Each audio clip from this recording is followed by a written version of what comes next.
Greetings, everyone. Anne here. I just wanted to get in touch to update you on what's happening on site in the Charterhouse, what's happening in terms of staff, and finally to introduce a project that we're kicking off, which is very close to my heart. And I spoke about it at the all-staff meeting, but understandably, many of you couldn't be there. So I wanted to make sure that you were in the picture, as it were.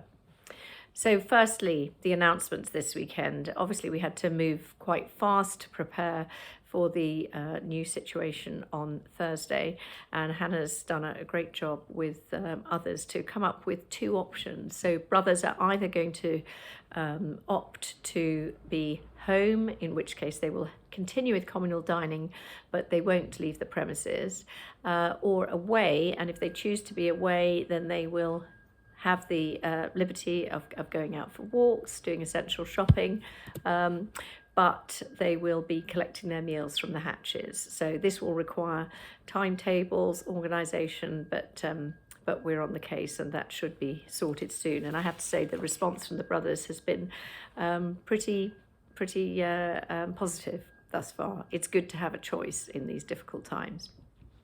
Secondly, on the staff, you may have seen an email that Leslie sent round which explains what we're doing and why. You will understand completely that only essential staff will be coming to site, and we are at the moment saying that public transport, if you're comfortable, is fine if you do need to come to site, as the tubes and buses do seem to be pretty empty. In terms of the volunteers, there'll be no volunteers visiting the sites, and Kate Robinson, our head gardener, has generously agreed to go on to 3 days a week to enable the charity to benefit from furlough. I fear most of that time will be spent on the leaves, which are significant, but as they're a trip hazard, that's very important, and we're very grateful to you, Kate. Leslie's also been in touch about a new system we're putting in to check your posture, which is very important, she says, standing up straight when you're using your equipment at home as well as at work, so that we avoid any issues there. So the third point I wanted to make was to do with the idea that we want to look at diversity and equality and inclusion at the Charterhouse, to see what we can do, how we can improve matters. Many of you will have been affected by the debate following the George Floyd murder in the States, and the Black Lives Matter movement has had a big impact so far. And what I think is that everyone's been encouraged to look at their own organisation, their own personal situation, see how they can contribute to make sure that racism has absolutely no place in the future.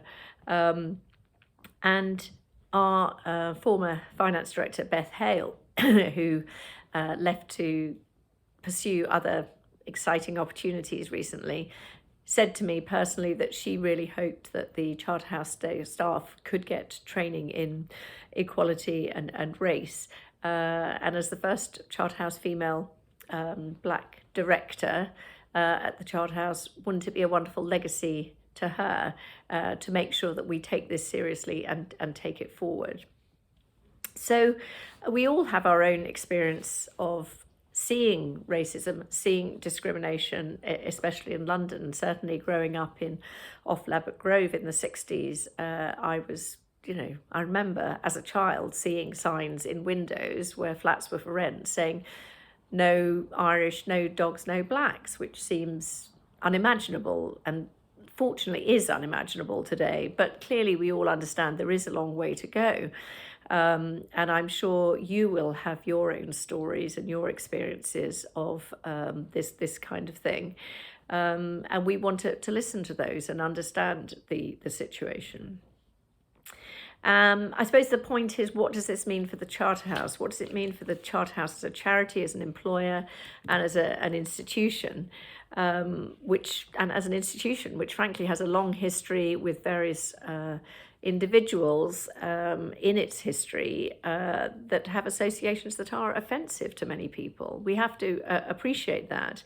And I think that the governors are taking this very seriously. They've set up a working party to look at it, and really to look at what we can do with the staff, with the brothers, and with the volunteers, as well as the governors, obviously.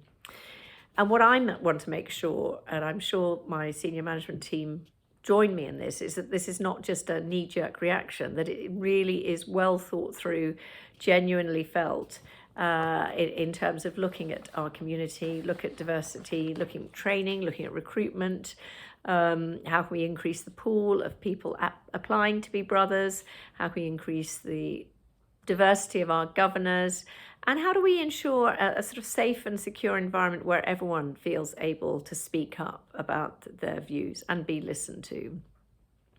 And then finally, how do we monitor and audit our progress to see that we are moving forward?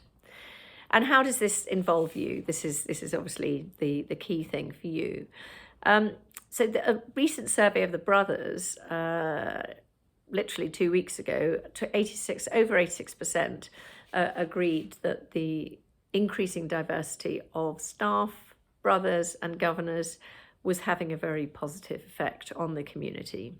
And what we want to know is your views, the views of the staff, and to establish what we need to do to move forward in this area. So I can't tell you exactly when it's going to come out because we're still working on it.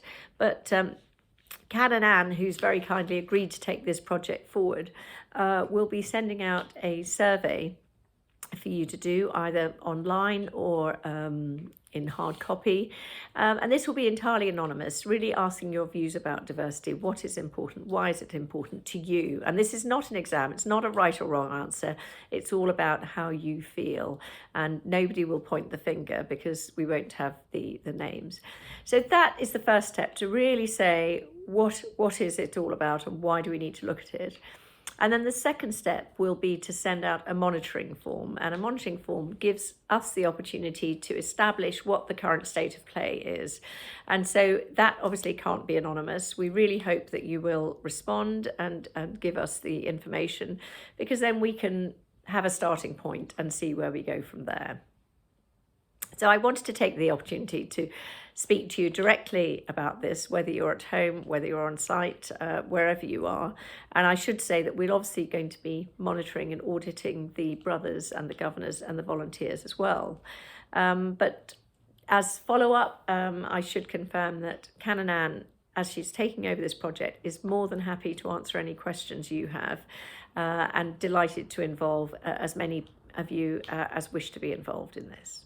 So good luck for the coming month. I will keep in touch with my videos, and we'll keep our fingers crossed massively for a good Christmas. Thank you so much.